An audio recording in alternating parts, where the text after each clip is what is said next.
Assalamualaikum warahmatullahi wabarakatuh. A'udzubillahi minasyaitonirrajim. Bismillahirrahmanirrahim.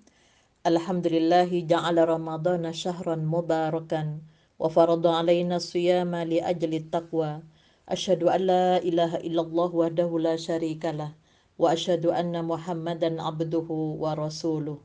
Allahumma salli wa sallim ala Muhammadinil mujtaba wa ala alihi wa sahbihi ahli tuqa wal wafa.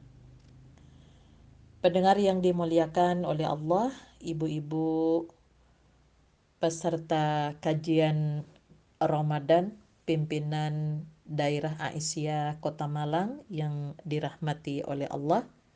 Alhamdulillah di penghujung bulan suci Ramadan kita masih diberi oleh Allah kesempatan untuk bisa melaksanakan yang insya Allah ya sampai selesai dan bisa juga menyempurnakan apa yang memang diperintahkan oleh Allah pada penghujung ayat 185 surat Al-Baqarah setelah Allah menjelaskan tentang perintah puasa Ramadan pada tahun kedua hijrah dengan segala ketentuannya. Kemudian Allah juga memerintahkan kepada kita walitukmilul iddata walitukabbirullaha ala ma hadakum wa la'allakum tashkurun. Hendaklah kamu mencukupkan bilangannya dan mengagungkan Allah atas petunjuknya yang diberikan kepadamu agar kamu bersyukur. Sehingga bilangan pada bulan suci Ramadan ada kalanya 29 hari, ada kalanya 30 hari. Dan selain mencukupkan, menyempurnakan bilangan, maka Allah memerintahkan untuk menyempurnakan ibadah puasa dengan takbir, dengan mengagungkan Allah atas petunjuknya yang diberikan kepada kita dengan harapan agar kita bersyukur. Kalau harapannya dari ibadah puasa itu agar la'alakum tatakun, agar kalian bertakwa, namun dari perintah menyempurnakan ibadah puasa dengan mengagungkan, membesarkan nama Allah itu sebagai bentuk kesyukuran. Ya, jadi karena kebesaran Allah kita bisa melakukan ibadah puasa 1 bulan penuh, kita bisa melakukan salat malam, kita bisa mengkaji ayat-ayat Allah, ya. Ada kajian pagi dan sore, itu semata-mata bukan karena kepandaian kita, tapi karena kebesaran Allah atas petunjuknya.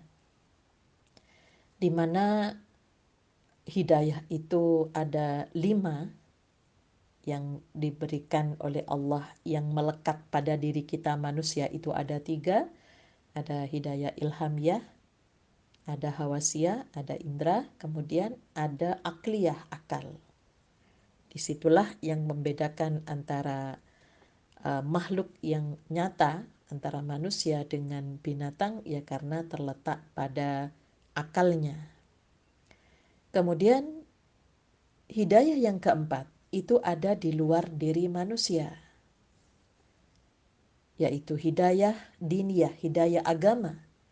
Jika manusia tidak mempelajarinya, tidak berusaha untuk mencari tahu, tidak berusaha membaca, bertanya, maka hidayah agama tentunya tidak dapat diperoleh.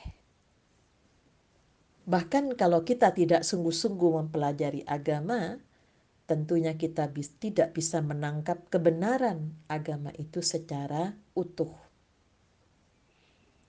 Jadi kalau hidayah keempat, hidayah agama itu harus dicari, kita harus jemput bola. Ya, kemudian hidayah yang kelima, hidayah taufikiyah, kita lakukan lewat memohon kepada Allah, lewat doa kita di dalam sholat kita, ketika kita bilang kepada Allah iyyaka na'budu wa iyyaka nasta'in, ya minta tolong kepada Allah, ihdinas siratal mustaqim, bimbinglah kami, berilah kami petunjuk kepada jalan yang lurus. Ya, ini yang kita minta itu adalah hidayah taufikiyah. Ada wahdini, ya itu juga hidayah taufik, itu artinya kemampuan melaksanakan apa yang telah diketahui dari agama yang telah dipelajari. Karena tidak semuanya orang yang ngerti agama itu mampu melaksanakan di dalam kehidupan, mampu mempraktekkan di dalam kehidupan sehari-hari. Jadi itulah ciri dari Muhammadiyah Aisyah, maka dikatakan sebagai gerakan Al-Maun, ada gerakan Wal Asri, ya. Jadi kaitannya dengan bagaimana ayat-ayat yang dibaca itu ya kemudian diterapkan di dalam kehidupan. Jadi itu hidayah taufik lewat doa. Jadi antara hidayah agama dan hidayah taufik itu dua hal yang tidak bisa dipisah. Kemudian pada tanggal 1 Syawal kita ada hari raya ya yang disyariatkan itu hanya dua, yaitu hari raya Idul Fitri dan Idul Adha. Kalau peringatan-peringatan yang lain itu hanya syiar. Jadi kita harus bisa membedakan antara syariat dan syiar. Jadi peringatan Nuzulul Quran, peringatan Tahun Baru Hijrah, peringatan Isra Mi'raj itu hanya syiar. Sedangkan peringatan yang disyariatkan ya yaitu hanya dua hari raya, Idul Fitri dan Idul Adha. Bahkan perempuan pun yang lagi haid, lagi nifas, itu diharapkan untuk hadir menyaksikan tentang orang-orang yang beribadah kepada Tuhannya, kemudian mengamini apa yang diminta oleh khatib ketika naik mimbar setelah khutbah kemudian berdoa. Nah, disitulah juga perempuan disuruh hadir untuk mendengarkan khutbah, untuk mengumandangkan takbir dan tahmid di saat itu, untuk bergembira di saat itu. Nah, untuk itulah maka ibu-ibu ya bagaimana kita selalu mengingatkan jangan sampai ada perempuan yang tidak ikut hadir dengan membesarkan nama Allah di hari raya tanggal 1 Syawal di pagi hari. Namun di balik itu, jadi yang dimaksud dengan Idul Fitri kembali kepada fitrah. Kullu mauludin yuladu 'alal fitrah, dalam hadis yang diriwayatkan oleh Bukhari, setiap anak itu dilahirkan dalam keadaan fitrah. Adanya fitrah adalah sebagai kelanjutan dari perjanjian kita dengan Allah ketika masih di alam rahim, bahwa yang dikenal dengan azali gitu. Jadi Allah mengadakan perjanjian ya primordial ya MOU lah dengan manusia yang akan lahir ke dunia itu dalam surat Al-A'raf 172, alastu birabbikum, bukankah aku ini Tuhanmu, kata Allah. Maka bakal manusia yang akan lahir ke dunia itu semua menjawab qalu bala syahidana antakulu yaumal qiyamati inna kunna an hadza ghafilin. Jadi jawabannya ya kami bersaksi, kami lakukan yang demikian itu. Jadi Allah melakukan ya kontrak dengan manusia agar kata Allah di hari kiamat kamu tidak mengatakan sesungguhnya kami manusia adalah orang-orang yang lengah terhadap janji ini, bahwa Allah adalah kita jadikan sebagai Tuhan kita, tempat kita memohon, tempat kita beribadah. Untuk itulah maka di dalam bacaan sholat ada dua kalimat syahadat, ada bacaan Al-Fatihah, iyyaka na'budu wa iyyaka nasta'in, sebagai ungkapan ikrar bahwa mengingat kembali bahwa kita manusia dulu pernah berjanji agar supaya tidak lupa dengan janji itu. Maka kita manusia itu terikat dalam perjanjian. Maka dari itu agama pun sebetulnya memang adalah perjanjian yang dalam bahasa Arab disebut dengan misak atau ahdun. Perjanjian dengan Allah Subhanahu wa taala bahwa seluruh hidup kita merupakan realisasi atau pelaksanaan untuk memenuhi perjanjian kita dengan Allah. Yang intinya ialah ibadah, artinya menghambakan diri kepada Allah Subhanahu wa taala.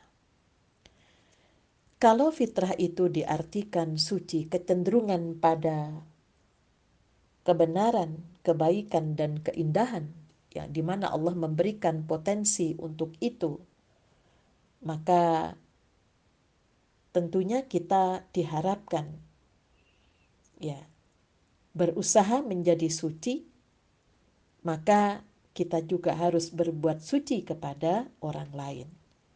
Jadi jangan sampai mengotori dengan kebohongan-kebohongan, karena Allah menciptakan manusia itu dengan potensi fitrah. Semua manusia kaitannya dengan fitrah itu tidak menyukai kebohongan. Bahkan tukang bohong pun tidak suka kalau dibohongi. Nah, inilah yang harus kita kembalikan. Jadi budaya jujur. Kalau ada orang yang tidak jujur, kita saling mengingatkan satu sama lain. Nah, ini adalah yang menjadi harapan setelah kita melakukan ibadah puasa untuk mudik ya. Itu kan kembali mudik kepada asal Allah menciptakan manusia itu berpotensi untuk cenderung kepada kejujuran. Untuk itulah maka ibu-ibu yang dimuliakan oleh Allah, bahwa kebahagiaan itu dalam kelapangan yang sebetulnya tempat di mana terletak adanya rahmat Allah kepada kita. Kita bisa ingat pada Allah memuji Rasulullah Sallallahu Alaihi Wasallam sebagai orang yang lapang dada, maka dikaitkan dengan rahmat Allah seperti pada Quran surat Ali Imran ayat 159, fabima rahmatin minallahi linta lahum walau kunta faddan ghalidhal qalbi lam faddu min haulik. Maka disebabkan rahmat dari Allah, kamu berlaku lemah lembut terhadap mereka. Sekiranya kamu bersikap keras lagi berhati kasar, tentulah mereka menjauhkan diri dari sekelilingmu. Maka fa'fu anhum wastaghfir lahum. Maafkanlah mereka, mohonkanlah ampun bagi mereka, dan wasyawirhum fil dan bermusyawarahlah dengan mereka dalam urusan itu. Fa idza azamta fatawakkal 'ala Allah innallah yuhibbul mutawakkilin. Apabila kamu telah membulatkan tekad, maka bertakwalah kepada Allah. Sesungguhnya Allah itu menyukai orang-orang yang bertawakal kepadanya. Jadi kita diperintahkan untuk bertawakal, menyandarkan seluruh persoalan itu kepada Allah Subhanahu wa taala. Ibu-ibu sekalian. Nah, untuk itulah kalau nama organisasi kita itu Muhammadiyah, ya, yang diharapkan ingin meniru secara maksimal bagaimana perilaku Rasulullah sallallahu alaihi wasallam di dalam menjalin hubungan dengan Allah, dengan beribadah, kemudian kita itu juga bagaimana Rasulullah dengan sesama manusia. Maka karena Allah memberikan rahmatnya sehingga Rasulullah itu dipuji oleh Allah dengan lemah lembut terhadap mereka. Karena kalau kita itu berhati kasar, tentulah mereka itu menjauhkan diri dari sekelilingmu. Ya, jadi mereka akan jauh. Yang akan kita dakwah itu tentunya nggak mau dekat dengan kita. Jadi ini yang perlu kita tiru ya bagaimana sifat-sifat Rasulullah secara khusus yang disebutkan sebagai pujian dari Allah ya. Jadi kemudian budaya memaafkan. Kemudian juga kalau ada yang sudah minta maaf jangan hanya sekedar dimaafkan ya, namun kita mintakan ampun ya kepada Allah yang sudah kita sepakati sebagai Tuhan kita yang bisa memberikan ampunan. Jadi kalau di akhir 10 terakhir itu Aisyah disuruh oleh Rasulullah meminta Allahumma innaka afuwun tuhibbul afu fa'fu anni. Jadi intinya minta ampun dan juga memintakan ampun kepada teman-teman kita di organisasi, kalau pimpinan kepada anggotanya, kalau guru kepada muridnya, juga kepada sesama muslim yang ada di luar organisasi kita. Kemudian Rasulullah budaya musyawarah di dalam urusan-urusan yang sudah disepakati di dalam organisasi. Apapun itu ditempuh dengan musyawarah, jangan dengan kemauannya sendiri. Jadi berorganisasi itu ada aturan-aturan yang ditempuh lewat musyawarah. Nah, musyawarah itu juga diatur. Potensi negatif diminimalkan, potensi positif yang dimaksimalkan. Jadi semuanya hadir dalam musyawarah itu ingin yang lebih baik dan lebih mudah untuk dilaksanakan. Maka ketika menetapkan sesuatu di dalam hasil musyawarah itu sandarkan kepada Allah, karena Allah suka kepada orang-orang yang senantiasa bertawakal. Jadi tawakal itu melibatkan Allah di dalam urusannya. Nah, ibu-ibu yang dirahmati oleh Allah, jadi hanya orang yang mendapatkan rahmat dari Allah yang bisa mendamaikan orang yang berselisih. Ya, jadi kalau kita lihat pada Quran surat Al-Hujurat ayat 10, innamal mu'minuna ikhwatum fa aslihu baina akhawaikum wattaqullaha la'allakum turhamun. Sesungguhnya orang-orang yang beriman adalah bersaudara, karena itu damaikanlah antara kedua saudaramu dan bertawakallah kepada Allah supaya kamu mendapatkan rahmat. Jadi kalau kita kaitkan ya, maka kalau kita itu sudah mendapatkan kasih sayang dari Allah, maka kita akan memiliki kemampuan mendamaikan orang-orang yang lagi berselisih ya, karena di dalam musyawarah itu pasti ada perselisihan ya. Jadi bagaimana kita manage menjadi sebuah kekuatan. Jadi bukan perbedaan itu bukan menjadi sebuah ancaman, tapi bagaimana kita menjadikan sebagai kekuatan, jadi sebagai dinamika bahwa di dalam keluarga juga pun keluarga sakinah itu bukan berarti harus sama semuanya ya, tentunya berbeda. Itu dikaitkan dengan dinamika untuk kemajuan. Hanya bagaimana caranya kita bisa memanage itu. Jadi di dalam kita beraisyah ini ya diharapkan ya menjadi ketika ada berselisih harus ada salah satu yang tampil untuk menjadi juru damai ya. Ini yang jadi harapannya. Kemudian ibu-ibu sekalian, kaitannya dengan Idul Fitri, kita kembali kepada fitrah ya, dalam hal kita berorganisasi yang telah lama berkumpul dan sudah ngaji pagi dan sore selama bulan Ramadan. Di luar Ramadan itu kalau nggak salah itu 3 kali ya di dalam seminggu ya. Nah, bagaimana hasil daripada kita beribadah, hasil daripada kita ngaji itu bisa kita lakukan perubahan, karena Syawal itu artinya peningkatan. Ya, jadi kita kembali ke surat As-Saff ayat 4. Ya, a'udzubillahi minasyaitonirrajim. Innallaha yuhibbul ladzina yuqatiluna fi sabilihi shaffan ka'annahum bunyanun marsus. Ayat 4 itu harus dijiwai oleh kita sebagai anggota persyarikatan, apalagi sebagai pimpinan. Sesungguhnya Allah mencintai orang yang berperang di jalan Allah dalam barisan yang teratur. Mereka seakan-akan seperti suatu bangunan yang tersusun kokoh. Jadi budaya tertib organisasi pada pokok pikiran keenam ya, Mukaddimah Anggaran Dasar, pada kepribadian Muhammadiyah sebagai dasar amal kita ya, amal usaha ya, yaitu di poin 6 itu tertib organisasi. Jadi di dalam berorganisasi itu harus merapatkan, meluruskan barisan kita. Artinya bagaimana mekanisme itu ditempuh lewat musyawarah. Jadi bukan mutusi sesuai dengan kemauannya sendiri, yang visioner selalu berpikir ke depan. Lah ini ayat ini itu yang diamalkan di dalam kita hidup berorganisasi. Kenapa demikian? Karena kita ingin berbisnis, masuk kategori yang berbisnis dengan Allah.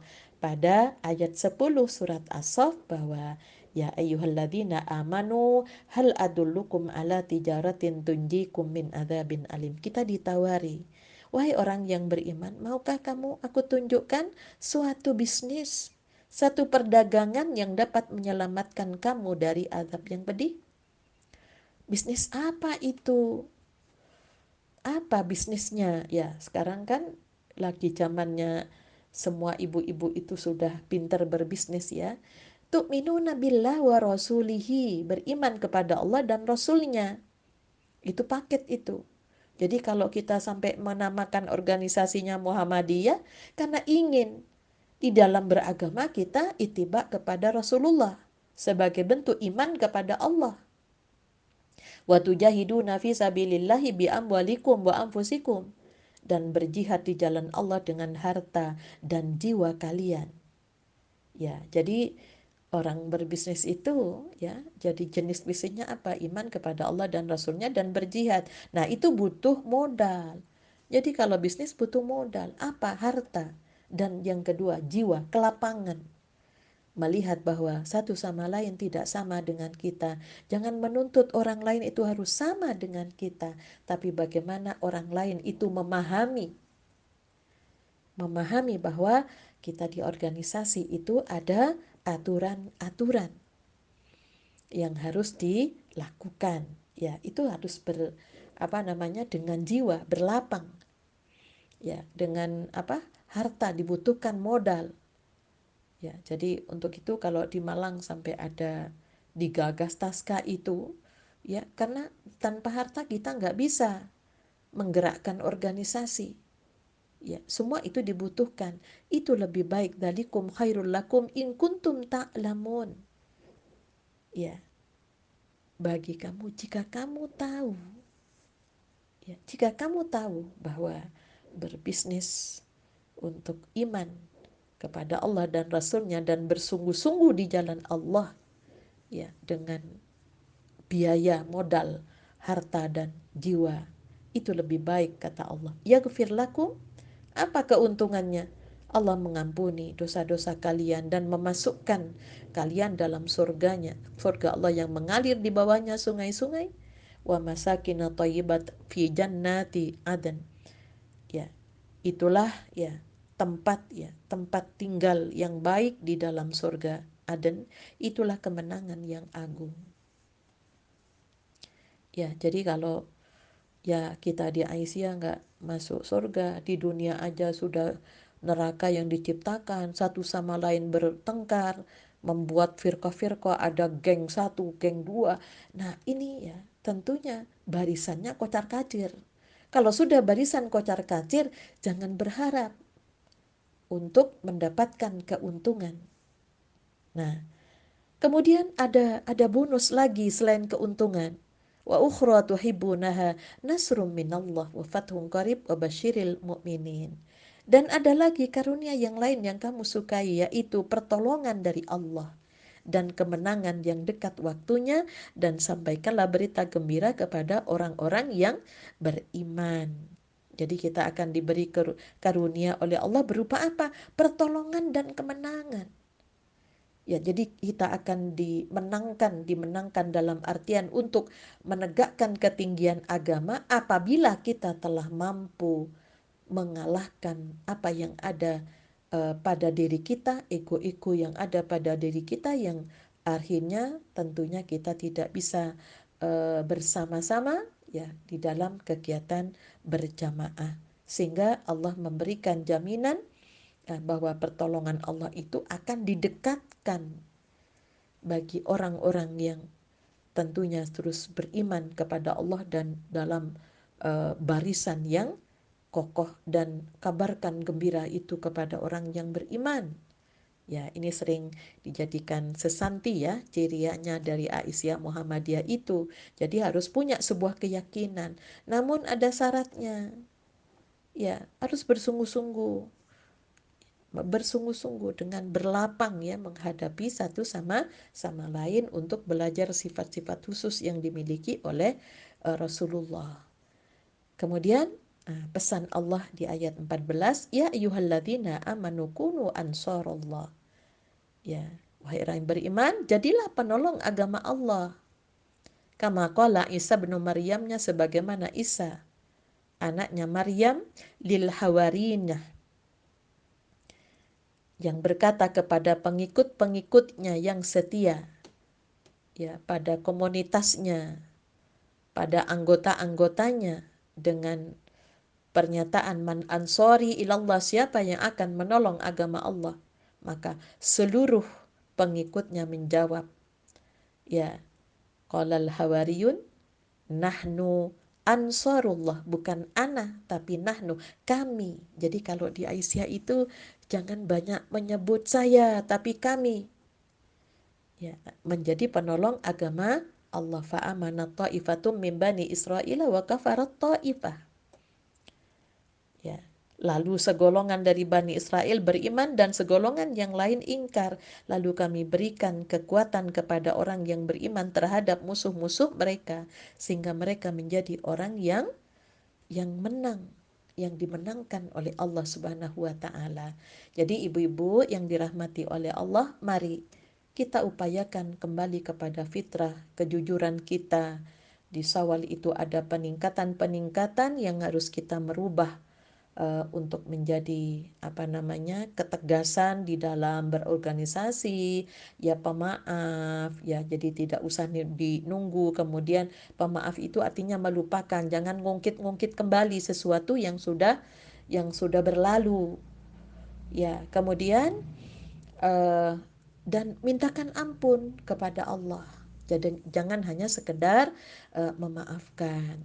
Jadi untuk itulah yang namanya orang banyak, ya, kadang-kadang ada yang modelnya ya mukanya banyak, ya, jadi di Aisyah itu jangan sampai ada dasa muka, di depannya si A ngomong B, di depannya B ngomong A, ya, jadi geng-gengan, grup-grupan. Ya, kenapa? Di Ali Imran 103 itu wa'tasimu bihablillahi jami'an wa la tafarraqu. Jangan membuat firqah, berpegang teguh pada tali agama Allah itu dengan kita berkuat berjamaah itu. Untuk itu kalau ada yang salah watawasau bil haqi, saling mengingatkan, dan itu harus sabar. Yang diingatkan ya sabar, menerima peringatan, direnungkan, barangkali dirinya salah melangkah, tidak mengikuti ada di organisasi itu ada anggaran dasar. Kemudian turun lagi menjadi anggaran rumah tangga. Kemudian ada lagi kaidah-kaidah. Ada putusan-putusan yang itu disepakati. Nah, itu diikuti, kemudian diterapkan. Nek salah ya diingatkan. Ya, barangkali ini mudah-mudahan taqabbalallahu minna wa minkum, Allah menerima amalan-amalan di antara kita, dan sehingga kita itu bisa kembali kepada fitrah dan selalu melakukan peningkatan-peningkatan bagaimana kita itu melakukan apa yang sudah kita yakini di dalam agama kita dan juga dalam organisasi kita. Nasrun minallah wa fathun qarib wa basyiril mu'minin walhamdulillahi rabbil alamin. Assalamualaikum warahmatullahi wabarakatuh.